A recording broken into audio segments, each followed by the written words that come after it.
You start from noticing all the particular things and being baffled by their multiplicity and dealing with the multiplicity of things.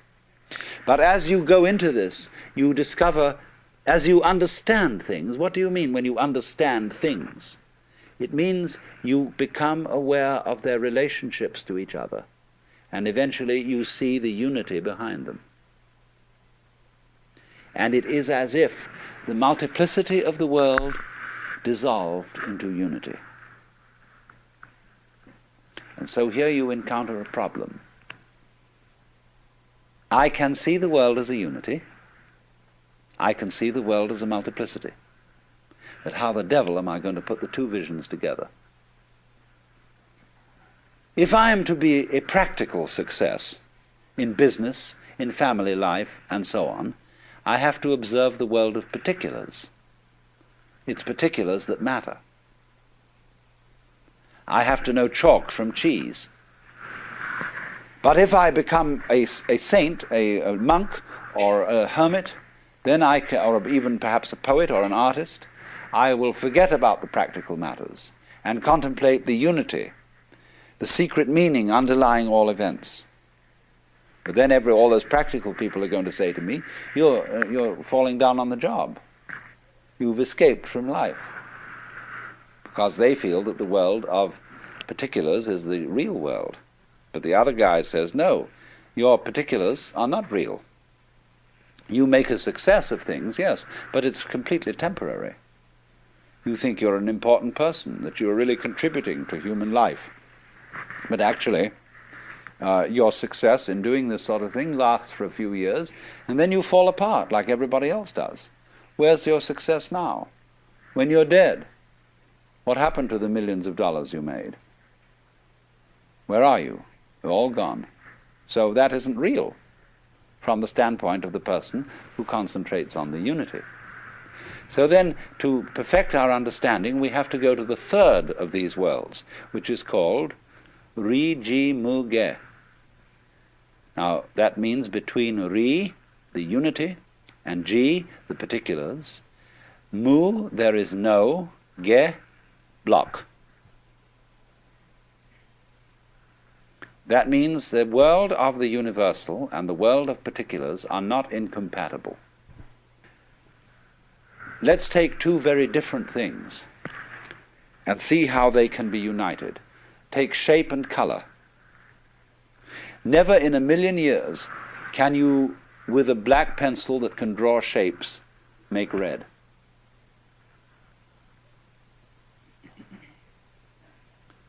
But if you have red, you can draw a circle.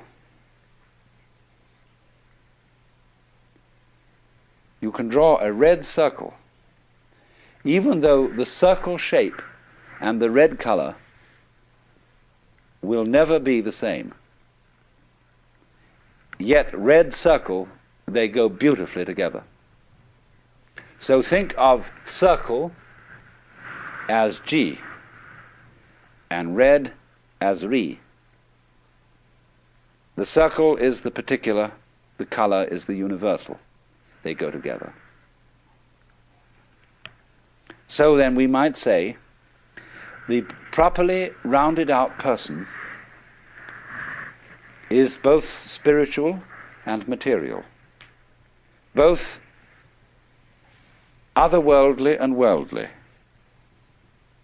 This is the supreme attainment of a human being, to be both. Don't get one-sided.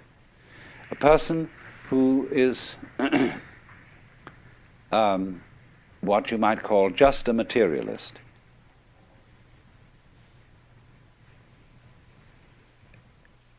ends up by being very boring.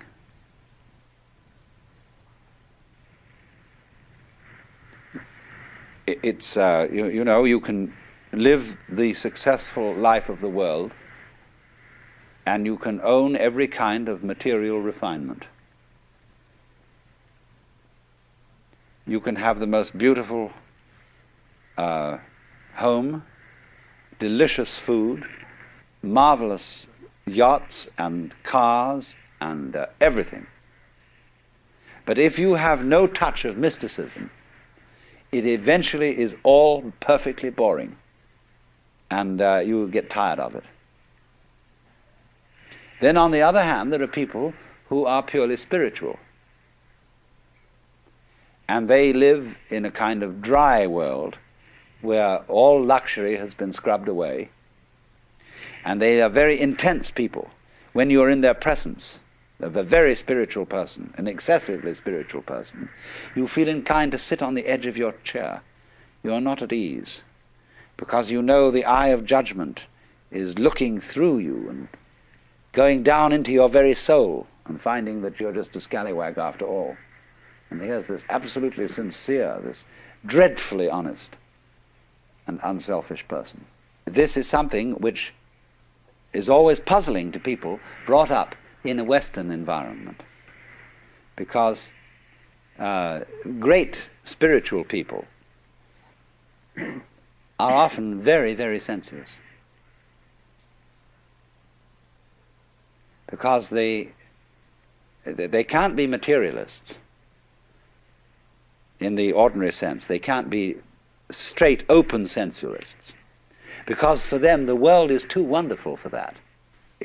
Any human being is too marvelous to be treated as just a kind of sexual object. They may be very much a sexual object, but so marvelous, you have to stop with it and really go into the whole of that marvelous, wonderful personality.